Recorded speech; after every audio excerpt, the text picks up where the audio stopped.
आइए सुनिए, देखिए, समझिए सनातन सत्य।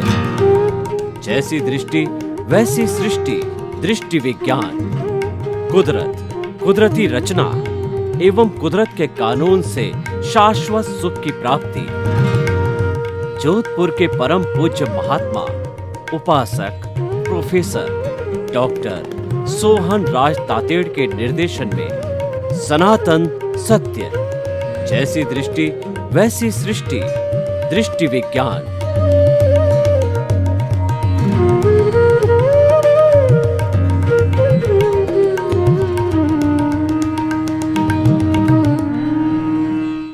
मातृशक्ति को नमन। आज का हमारा बहुत सुंदर विषय अतिक्रमण का प्रतिक्रमण। अतिक्रमण का अर्थ क्या होता है? ज्यादती करना। हमने किसी को बिना मतलब गाली दे दी। किसी का मकान है, उसके अंदर हम जबरदस्ती घुस गए। किसी की बिना परमिशन लेकर के हमने उसकी वस्तु को उठा लिया और बिना जो है हमारा हक होते हुए भी हमने उस मकान में, उस वस्तु में, उस धन में अपना हक दायर कर दिया, जबकि हमारा हक है ही नहीं है। ये सारा अतिक्रमण कहलाता है।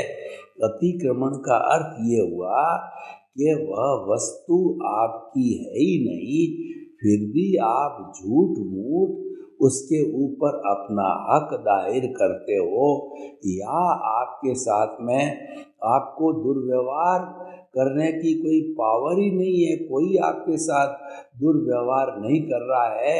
आप अहंकार के वशीभूत होकर के अपने को बड़ा बताने की दृष्टि से बेचारा जो व्यक्ति छोटा है उसके ऊपर गुस्सा कर बैठते हो, गाली दे देते हो और उसको बुरा भला कह देते हो। ये सारा अतिक्रमण होता है।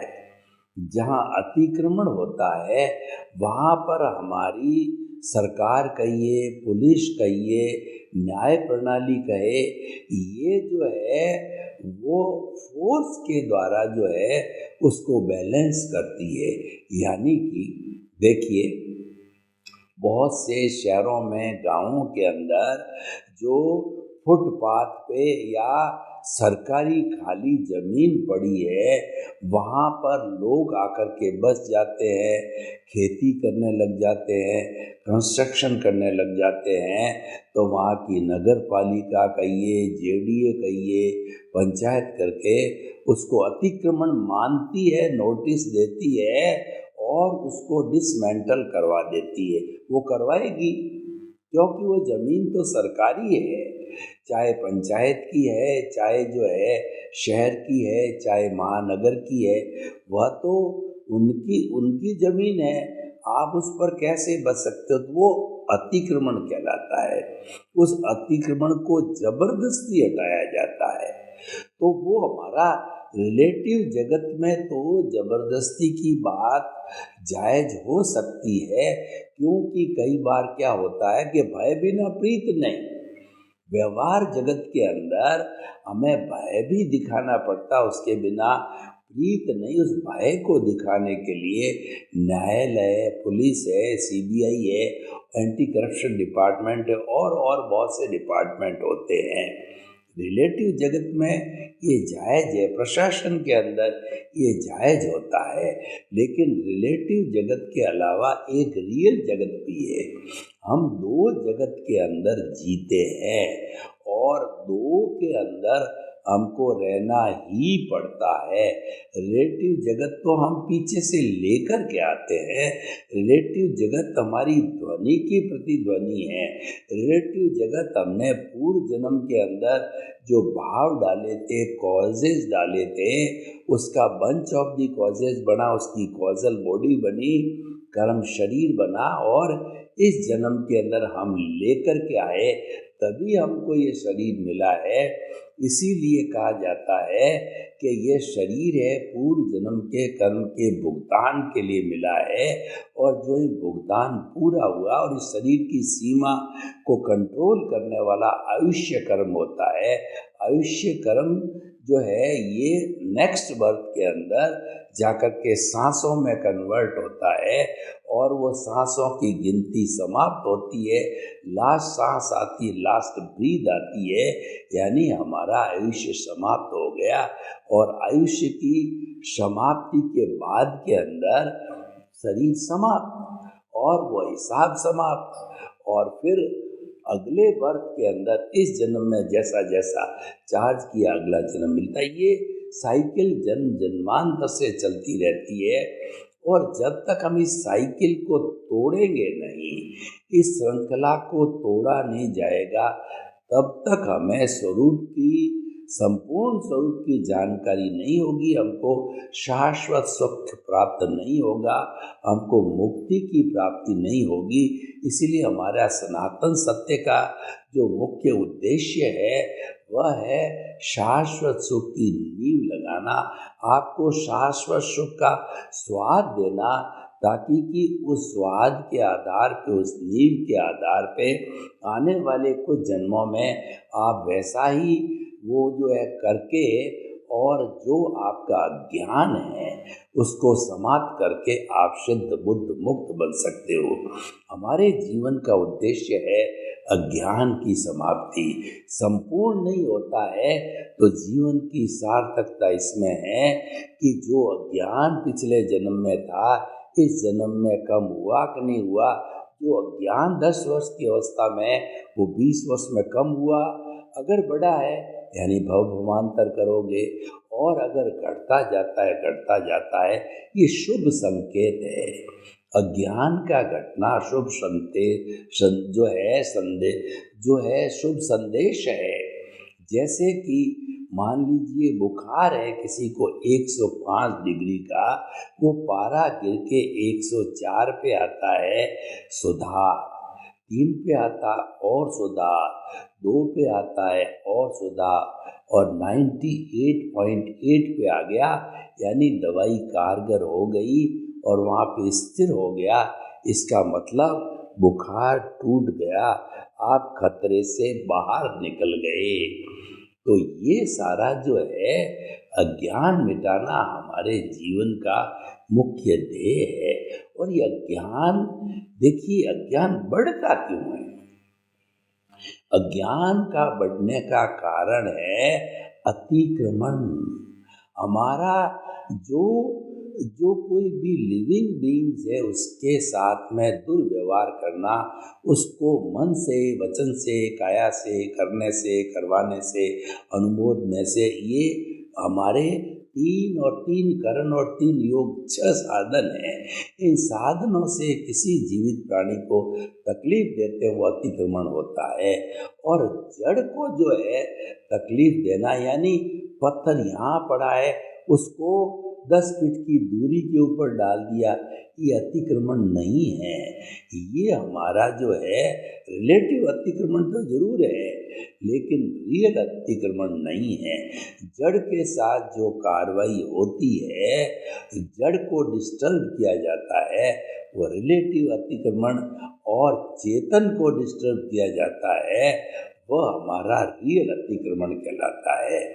तो इसीलिए जो बाहर का अतिक्रमण है उसके लिए तो बाहर की बहुत सी संस्थाएं हमने आपको बता दी है, लेकिन भीतर का जो अतिक्रमण है वो ज्ञानी पुरुष ही बता सकता है, वह सद्गुरु ही उसका रास्ता बता सकता है। उसका जो है एक्सपर्ट दूसरा होता है। न्यायालय या सरकार है, वो भीतरी जगत के अतिक्रमण के एक्सपर्ट नहीं हो सकते, वो ज्ञानी पुरुष ही होते हैं।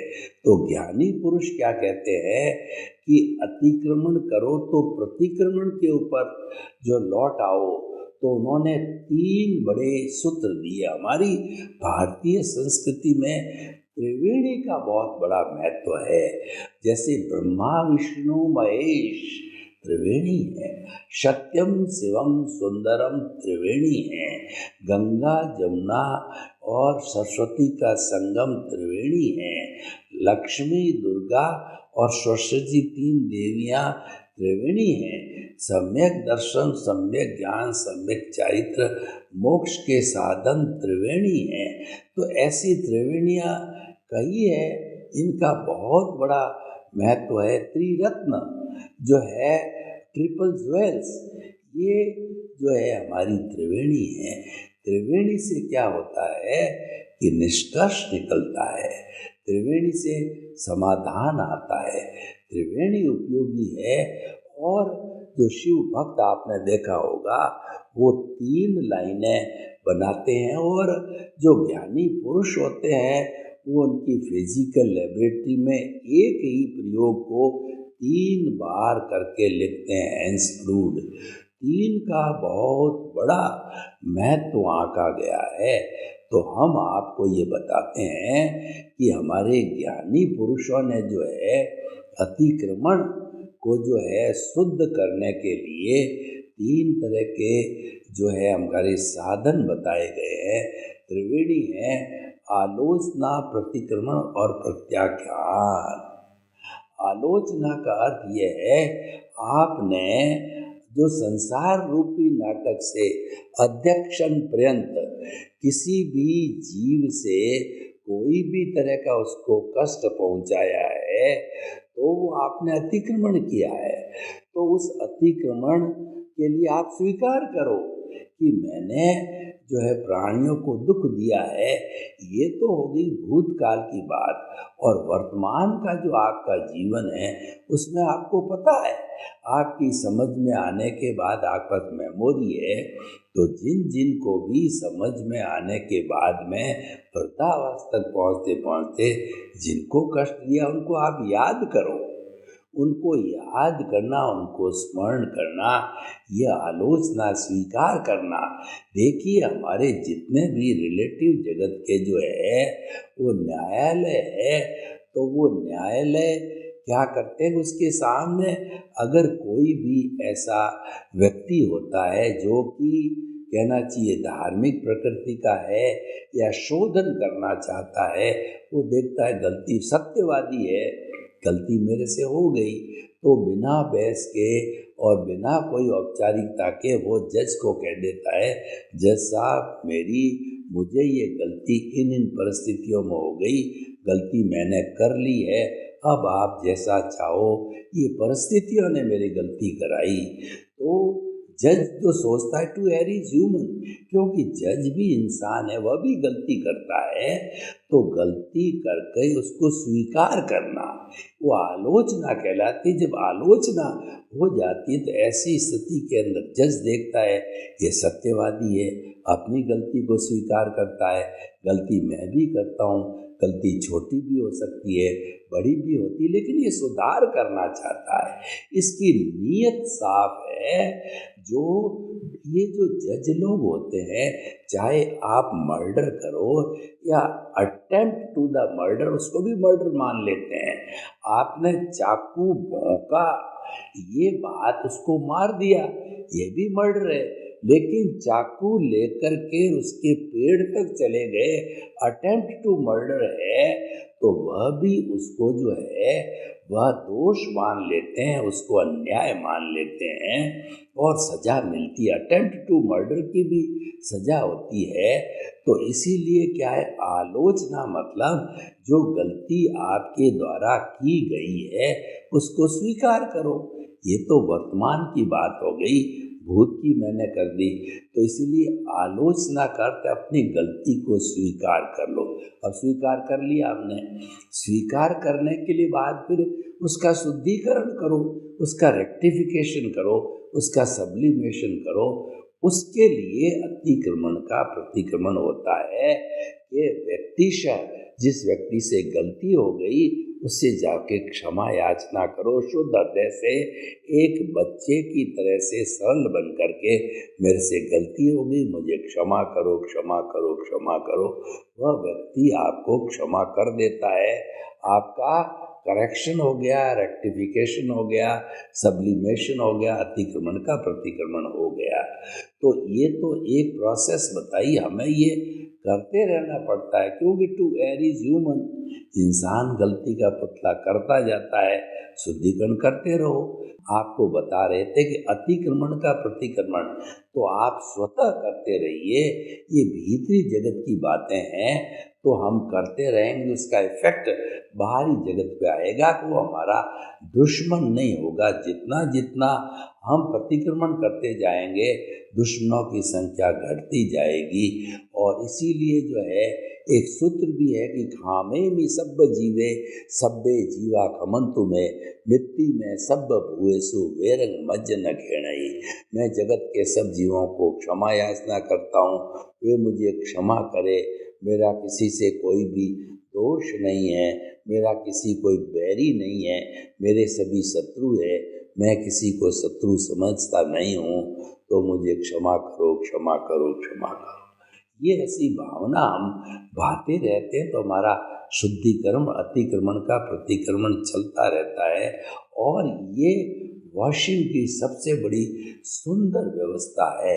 आजकल जो वॉशिंग मशीन्स आ गई उसके अंदर डिटर्जेंट पाउडर डाल करके और हम कपड़ों का पुराने से पुराना दाग को धो देते हैं। तो पुराना दाग मतलब हमारी कोई गलती हो गई किसी से, तो हम डिटर्जेंट का मतलब होता है कि हम जो है उसके अतिक्रमण का प्रतिक्रमण करके उसको डिटर्जेंट से धो डालते हैं तो हमारा वो प्रतिक्रमण हो जाता है।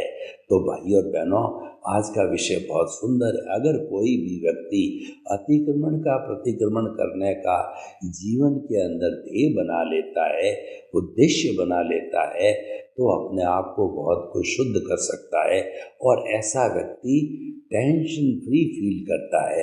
व्यक्ति को टेंशन कब करता है?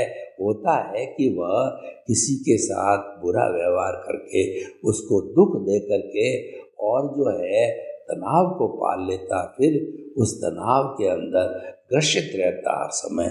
उससे तो अच्छा यही है कि आप क्षमा याचना करो, क्योंकि तनाव को लंबे समय तक बॉडी में धारण नहीं करना चाहिए। अतिक्रमण हो गया, तुरंत प्रतिक्रमण कर लो।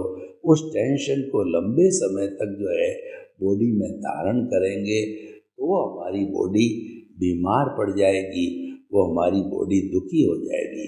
तो भाई और बहनों, बहुत ही सुंदर विषय है। हमने पहले चर्चा की, मैं आपको एक प्रयोग कराना चाहते हैं। हमारे भूतकाल में जिन जिन से हमने जो है वो अप्रत्यक्ष रूप से जिन जिन से हमारा जो है कोई भी बुरा व्यवहार हो गया, वो प्रतिक्रमण कैसे करें। तो आंखें कोमलता से बंद कर दीजिए, रीढ़ की हड्डी सीधी एंटीना की तरह आप जिस जो आसन में आराम से बैठ सकते हैं 5-10 मिनट उस आसन में बैठ जाइए। दोनों की हाथों की मुद्रा है वो आपके जो है वो ज्ञान के हिसाब से कर लीजिए, ध्यान के हिसाब से कर लीजिए। तो अब हम भीतर जाते हैं, तो भीतरी जगत में सबसे पहले कायोत्सर्ग करेंगे। आप दोनों पैर के अंगूठे से जो अपने चित्त को घुमाइए और ऊपर लाइए।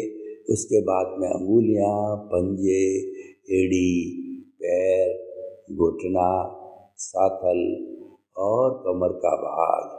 आप ऑटो सजेशन दीजिए, पूरा शरीर शिथिल हो जाए।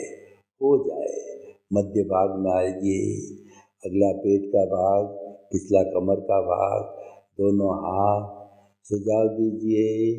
मध्य का भाग शिथिल हो जाए, हो रहा है, हो गया है। ऊपर चलिए, ऊपर सिर और सारी इंद्रियां, आँख, नाक, कान, गर्दन वगैरह आप सुझाव दीजिए, शिथिल हो जाए।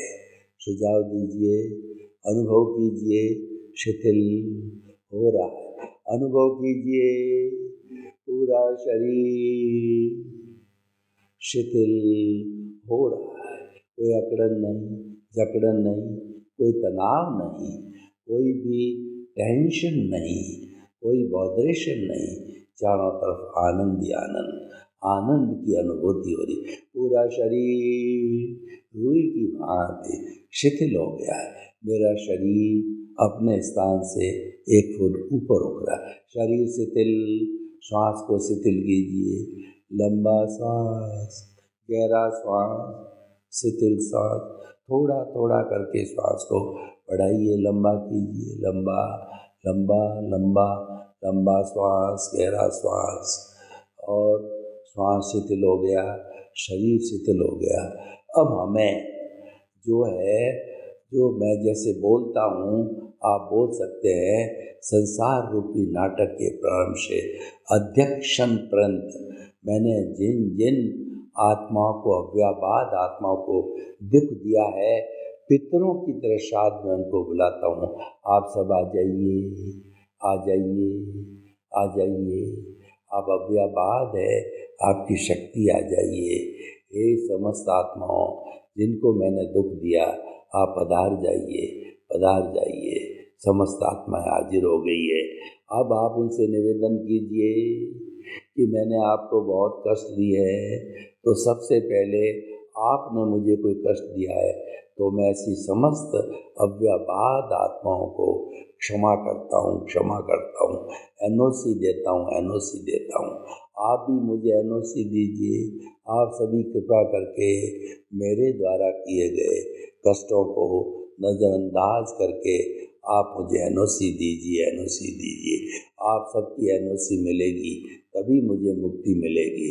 आप एनओसी दीजिए, एनओसी दीजिए, एनओसी दीजिए। अब आप आंखें खोल सकते हैं। प्रभु ने आपको आशीर्वाद दिया, ये प्रभु की हाजिरी से हुआ। आशीर्वाद दोनों हथेलियों पर आ गया, उसको सिर पे लगाइए।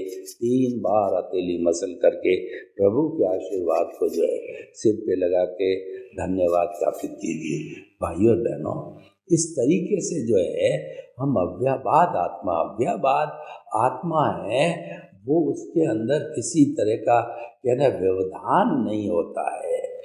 वो जो है ऑटोमेटिकली एक से दूसरे से मिल जाती है, बात कर ले जाती है बिना किसी व्यवधान के। तो ऐसी समस्त आत्माओं जिनसे हमारा लेन देन बाकी है, कष्ट दिया है, लिया है, उन सब से क्षमा याचना करते हैं तो शुद्धिकरण हो जाता है। और व्यवहार जगत का एक नियम है, व्यवहार शुद्धि बिना निश्चय शुद्धि नहीं है। तो ऐसे ऐसे जिन जिन आत्माओं से हमने दुख दिया है, उन सभी को याद करके, उन सभी से एनओसी लेकर के, और फिर हम जो है वो मुक्ति को जा सकते हैं। एनओसी बिना हमको मुक्ति नहीं मिल सकती है। तो भाइयों और बहनों, आज का जो हमारा विषय है अतिक्रमण का प्रतिक्रमण है, वो सारा रेक्टिफिकेशन का विषय है, वो शुद्धिकरण का विषय है, वो भीतरी जगत का विषय है। अतिक्रमण का प्रतिक्रमण, और प्रतिक्रमण है 48 मिनट का।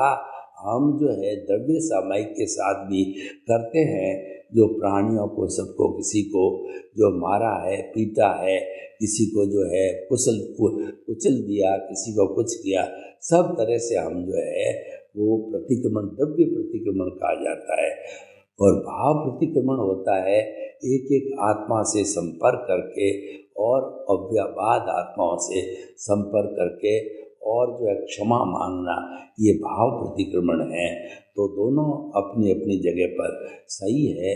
तो इसीलिए हमें भाव प्रतिक्रमण है वो करते रहना चाहिए। अगर हम भाव प्रतिक्रमण करते रहेंगे तो अतिक्रमण का प्रतिक्रमण होता ही रहेगा, और हमारा नया कोई भी कर्म का बंधन इकट्ठा नहीं होगा। ये अतिक्रमण स्वयं अपने आप में कर्म बंधन है। इसको रोकने के लिए हमें प्रतिक्रमण करते रहना है, और ये एक बहुत सुंदर मेथोडोलॉजी हमारी है जो कि हम उपयोग में लाते हैं। तो भाइयों और बहनों, अब हम आपको बताना चाहते हैं कि अतिक्रमण से प्रतिक्रमण के लाभ क्या है। सबसे पहला लाभ तो ये है, अगर आपने अतिक्रमण ज्यादती किसी को कष्ट दिया है और उसका क्षमा याचना नहीं की है, आपके भीतर वो अशांति पैदा करता रहेगा। 24 आवर अशांति करेगा कि मैंने उसको गाली दे दी, मैंने उसको घूंसा मार दिया, मैंने उसका पैसा दबा लिया, और जो है मैंने उसको किसी न किसी तरफ से तकलीफ दे दी, तो वो चीज़ हमको कसोटती रहेगी। तो कसोटती रहने से अशांति होती है, और जब हम उससे क्षमा याचना करते हैं, सॉल्यूशन निकल जाता है, समस्या का समाधान हो जाता है। तो ये अतिक्रमण का प्रतिक्रमण एक समस्या का समाधान है। और वैसे देखिए, अगर आप सरल बन जाते हो, मैं आपको उदाहरण देता हूँ कि सांप जो बहुत जहरीला होता है और वो टेढ़ा मेढ़ा चलता रहता है, लेकिन वही सांप जब अपने भीतर बिल होता है तो उस बिल के अंदर इतना ही छेद होता है कि वो अपना मुंह डाल सके, तो बिल में जाते समय सांप सीधा होता है। तो आप भी जो है, अगर मुक्ति पाना चाहते हो, शुद्ध होना चाहते हो, आप मेंटल पीस चाहते हो, तो किसी भी जीवित प्राणी को आपने जो भी कष्ट दिया है, जो भी अतिक्रमण दिया है, आप उसको जाने अनजाने भी हुआ है, उसे क्षमा याचना कर लो, सॉरी कर लो, तो वो आपका शुद्धिकरण हो जाता है। वही मुक्ति का द्वार है। सर्वे भवन्तु सुखिनः, सर्वे सन्तु निरामया। लोक के सब जीवों को सुख मिले, शांति मिले, आनंद मिले, प्रेम मिले, सौहार्द मिले, कोई किसी के साथ अन्याय नहीं करे, सब भाई भाई की तरह है। आपके प्रति मंगल भावना, शुभकामना। ओम शांति। ओम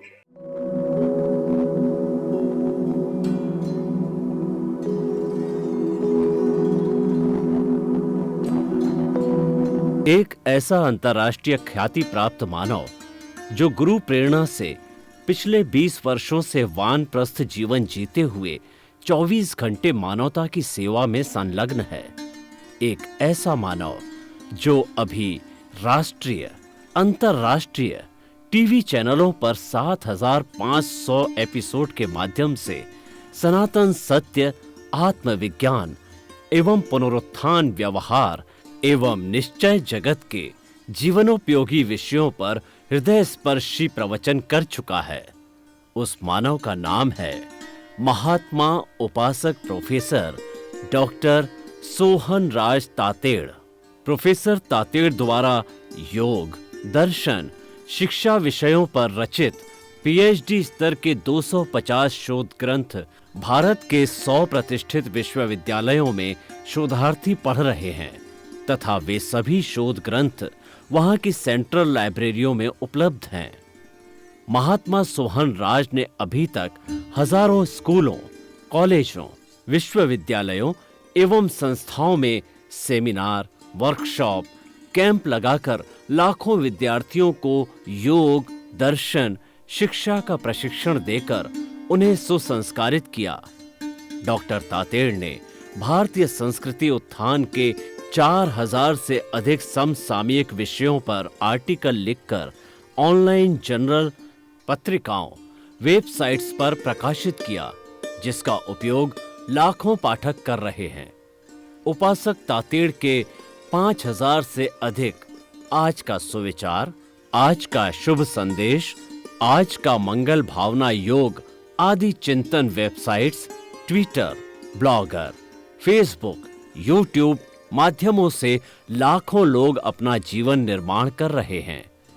मानवता के मसीहा ऐसे महामानव महात्मा सोहन राज तातेड़ के प्रोफाइल को अभी तक विश्व के 20 लाख दर्शक यूट्यूब पर, 12 लाख गूगल पर एवं लाखों दर्शक फेसबुक, ब्लॉगर, ट्विटर और इंस्टाग्राम पर देख चुके हैं।